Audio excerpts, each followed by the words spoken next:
السلام علیکم ورحمۃ اللہ وبرکاتہ۔ الحکمہ انٹرنیشنل کے زیر اہتمام میجک کلینک پروگرام کے ساتھ پیش خدمت ہے آپ کا میزبان حافظ شفیق الرحمان۔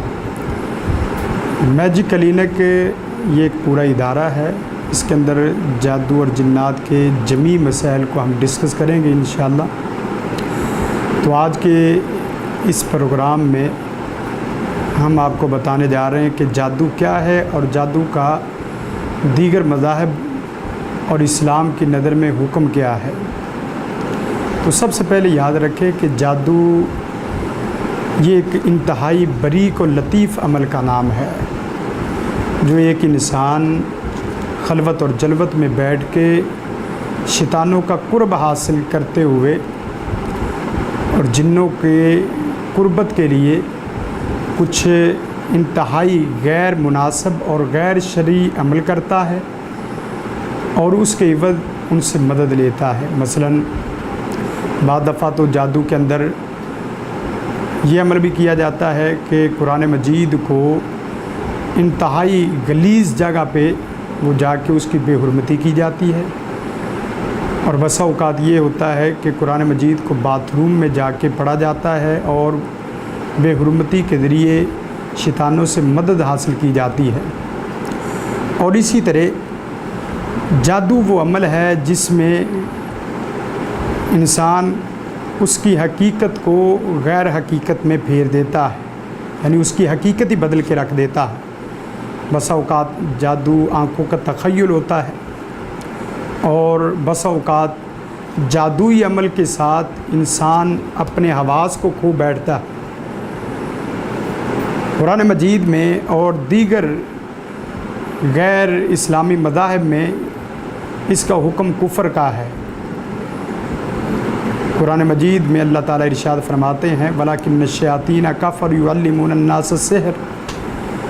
شیطانوں نے کفری عمل کیا۔ کفری عمل کیا تھا؟ يُعَلِّمُونَ النَّاسَ السِّحْرَ، وہ انسانوں کو جادوئی عمل سکھاتے تھے۔ اب اس آیت کے اندر دیکھا جائے تو یہ بات واضح ہوتی ہے کہ جادو کا سیکھنا اور جادو کا سکھانا، جادو کا عمل کرنا، یہ انتہائی کفری عمل ہے۔ نبی کائنات صلی اللہ علیہ وسلم نے فرمایا من اتی کاہنا او عرافا فصدقہ بما یقول، جو کسی کاہن یا نجومی کے پاس آیا اور ان کی باتوں کی اس نے تصدیق کی، فقد کفر بما انزل علی محمد صلی اللہ علیہ وسلم، اس نے محمد صلی اللہ علیہ وسلم پر نازل ہونے والی شریعت کا انکار کیا۔ یہ حدیث صحیح بخاری میں بھی ہے اور فتح الباری میں بھی یہ اس کی شرح میں یہ اس کی وضاحت موجود ہے۔ اور ایک دوسری حدیث نبی کائنات صلی اللہ علیہ وسلم نے فرمایا من اتی عرافا فسألہ عن شیء لم تقبل لہ صلاۃ 40 لیلۃ، یہ صحیح مسلم کی حدیث نمبر 2230 ہے کہ جو آدمی عراف، نجومی یا کاہن کے پاس آیا اور اس سے کسی چیز کے متعلق اس نے سوال کیا، لم تقبل لہ صلاۃ، صرف اتنا عمل کرنے کی بنا پر اس کی 40 دن کی نماز اللہ رب العالمین قبول نہیں فرماتے۔ 40 دن کی نماز، صرف اس سے سوال کرنا،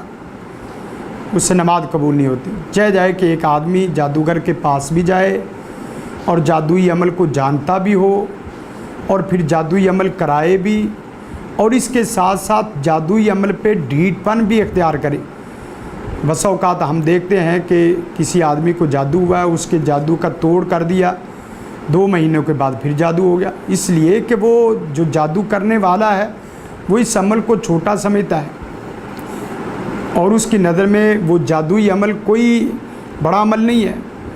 وہ ہر روز کرتا ہے بس۔ بلکہ دیکھنے میں یہ صورتیں بھی آ رہی کہ جادوگر جہاں جادوئی عمل کرتے ہیں وہاں جادو کا عمل کچھ نہ کچھ اس کو روزمرہ کرنے کا بتا دیتے ہیں۔ جس طرح ہم لوگ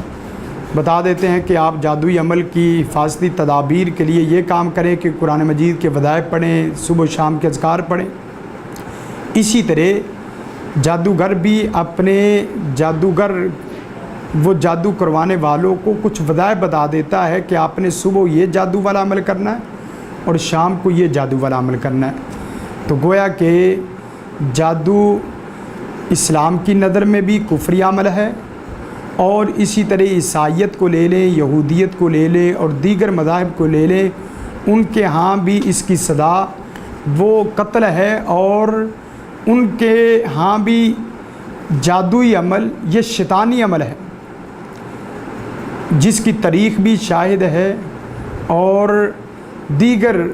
مکاتب فکر اور مذاہب بھی اس بات پہ شاہد ہیں کہ جادوئی عمل ایک کفری عمل ہے، شیطانی عمل ہے، انتہائی خبیث عمل ہے، جس کا سیکھنا اور سکھانا، جس کا کرنا اور کرانا انتہائی نقصان دہ ہے۔ اللہ تعالی ہمیں جادو کے عمل سے بچنے کی توفیق عطا فرمائے، جادوگر کے پاس جانے سے بچنے کی بھی توفیق عطا فرمائے، اور اس جادوئی عمل کی لعنت سے اجتماعی طور پہ دور رہنے کی توفیق عطا فرمائے۔ جزاکم اللہ خیرا، واللہ عالم بالصواب، والسلام، السلام علیکم ورحمۃ اللہ۔